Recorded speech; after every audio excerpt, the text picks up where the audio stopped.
बॉलीवुड में डाकू और गांव की कहानियां तो बहुत बनी, लेकिन मेरा गांव मेरा देश जैसा असर शायद ही किसी ने छोड़ा होगा। 13 अगस्त 1971 को रिलीज हुई इस फिल्म ने न केवल बॉक्स ऑफिस पर झंडे गाड़े, बल्कि विलन के तौर पर विनोद खन्ना के करियर को एक नई ऊंचाई दी। इस फिल्म के पीछे के किस्से इतने फिल्मी हैं कि आपको यकीन नहीं होगा। इसके डायरेक्टर राज खोसला ने पहले ही तय कर लिया था कि वो इस फिल्म को बिल्कुल रियलिस्टिक रखेंगे। चलिए आज चलते हैं उस गांव की गलियों में जहां इस फिल्म की आत्मा बसती है। फिल्म की सबसे बड़ी खासियत थी इसकी लोकेशन। राज खोसला साहब ने फैसला किया था कि कोई सेट नहीं लगेगा। पूरी फिल्म राजस्थान के उदयपुर से करीब 15 किलोमीटर दूर चिरवा गांव में शूट की गई। आज भी अगर आप गूगल मैप पर सर्च करेंगे तो इस गांव के नाम के साथ मेरा गांव मेरा देश लिखा हुआ आता है। ये गांव असल में मेवाड़ के वीर योद्धाओं और मेनेरिया ब्राह्मणों का गांव है। तकरीबन 2 महीने तक फिल्म की पूरी यूनिट इसी गांव में रही। राज खोसला ने धर्मेंद्र जी को ऑफर दिया था कि वो उदयपुर के किसी लग्जरी होटल में रुक सकते हैं, लेकिन धर्मेंद्र जी ने मना कर दिया। उन्होंने कहा, फिल्म में मेरा किरदार एक ऐसे आदमी का है जो शहर से आकर गांव में बस जाता है, तो मैं भी गांव वालों के बीच ही रहूँगा। धर्मेंद्र जी गांव के एक साधारण घर में रुके। सुबह सुबह वो गांव की गलियों में दौड़ते थे और खेतों की कसरत करते थे। गांव के बुजुर्ग आज भी याद करते हैं कि कैसे पाजी उनके साथ खटिया पर बैठकर लस्सी पीते थे। धर्मेंद्र जी का गांव वालों से इतना जुड़ाव हो गया था कि जब फिल्म रिलीज हुई तो उन्होंने स्पेशली उदयपुर से 4 लग्जरी बसें भेजी थी ताकि पूरा गांव मुफ्त में फिल्म देख सके। अब बात करते हैं फिल्म की जान विनोद खन्ना यानी जब्बार सिंह की। उस समय विनोद खन्ना फिल्म इंडस्ट्री में नए थे और छोटे मोटे विलन के रोल कर रहे थे, लेकिन राज खोसला को उनकी आंखों में वो चमक और पर्सनैलिटी में वो रफनेस दिखी जो एक खूंखार डाकू के लिए चाहिए थी। विनोद खन्ना ने इस रोल के लिए घोड़े की सवारी सीखी और अपने लुक पर बहुत मेहनत की। उनके चेहरे पर वो बड़ा सा काला टीका, घनी मूछें और भारी आवाज़। जब्बार सिंह का खौफ ऐसा था कि लोग उन्हें असली डाकू समझने लगे थे। वहीं धर्मेंद्र जी के लिए ये फिल्म उनके करियर का एक बड़ा टर्निंग पॉइंट थी। उस दौर में रोमांटिक फिल्में ज़्यादा चलती थी, लेकिन धर्मेंद्र ने इस फिल्म में जो एक्शन किया उसने उन्हें बॉलीवुड का ही मैन बना दिया। फिल्म के सारे स्टंट्स धर्मेंद्र जी ने खुद किए थे, बिना किसी बॉडी डबल के। चाहे वो पहाड़ों पर घोड़ा दौड़ाना हो या क्लाइमैक्स की वो ज़बरदस्त लड़ाई। फिल्म में हीरोइन के तौर पर मशहूर अभिनेत्री आशा पारेख को लिया गया था। रोचक बात यह है कि फिल्म के क्रेडिट्स में धर्मेंद्र जी से पहले आशा पारेख का नाम आता है, क्योंकि वो उनसे 1 साल सीनियर थी। लेकिन इस फिल्म के दौरान एक विवाद भी उठा था। फिल्म में एक और अभिनेत्री थी, लक्ष्मी छाया, जिन्होंने बिजली का किरदार निभाया था।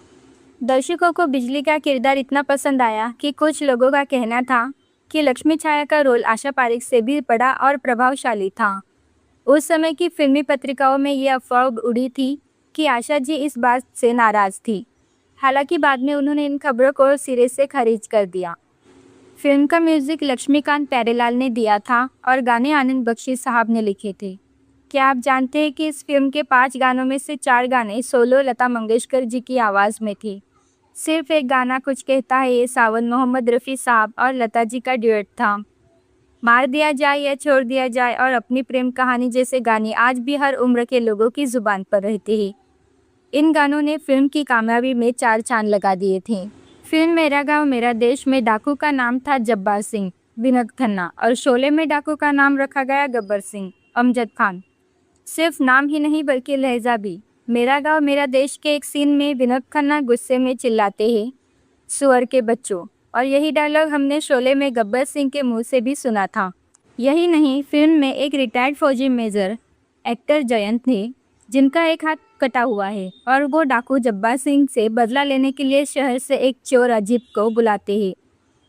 अब ज़रा शोले याद कीजिए, वहाँ रिटायर्ड पुलिस ऑफिसर ठाकुर के दोनों हाथ कटे हैं और वो गब्बर को पकड़ने के लिए शहर के 2 चोरों को बुलाते हैं। ताज्जुब की बात देखिए, मेरा गांव मेरा देश में जो फौजी बने थे जयंत, वो असल ज़िंदगी में गब्बर यानी अमजद खान के पिता थे।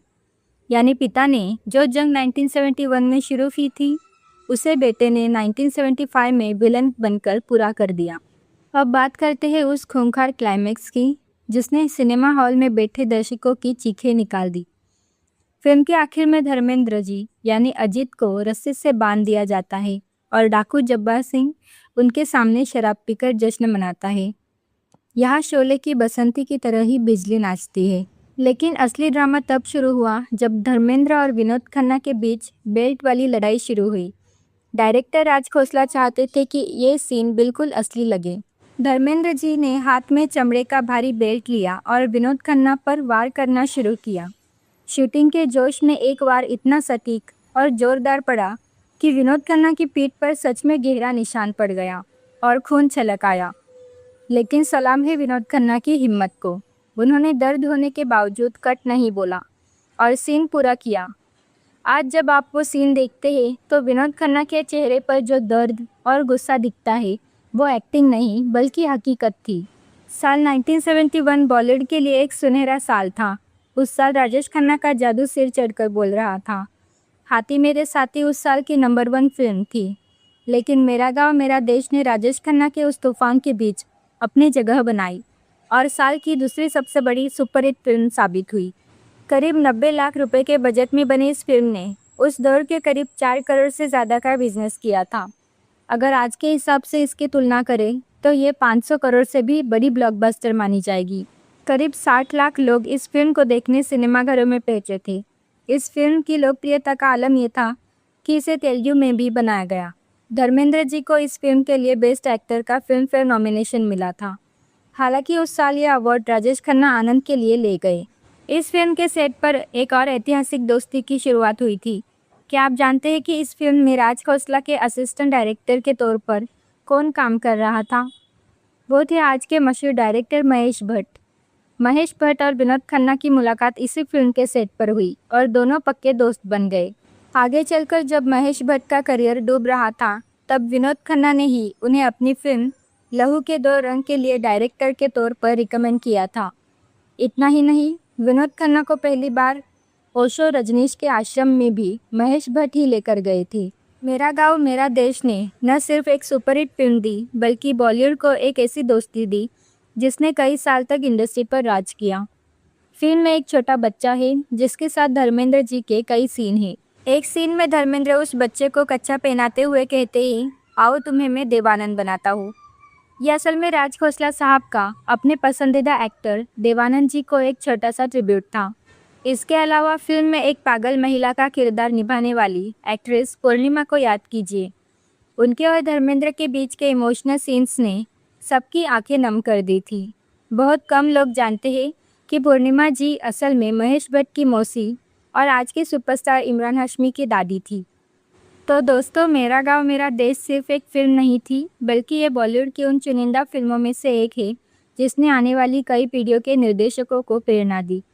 चाहे वो असली गांव की लोकेशन हो, खतरनाक स्टंट्स हो या किरदारों की गहराई, इस फिल्म ने हर मामले में इतिहास रचा। अगर आपने ये फिल्म देखी है तो हमें कमेंट्स में ज़रूर बताइए कि आपको विनोद खन्ना का जब्बार सिंह वाला अंदाज पसंद आया या धर्मेंद्र जी का अजीत वाला। और हाँ, अगर आप उस दौर के हैं जब ये फिल्म सिनेमा हॉल में लगी थी तो अपने टिकट का दाम और शहर का नाम हमें ज़रूर लिख दीजिएगा। हम आपके कमेंट्स का इंतज़ार करेंगे। अगर आपको यह वीडियो पसंद आया हो तो इसे लाइक करें और हमारे चैनल को सब्सक्राइब करना ना भूलें। मिलते हैं अगले वीडियो में। धन्यवाद।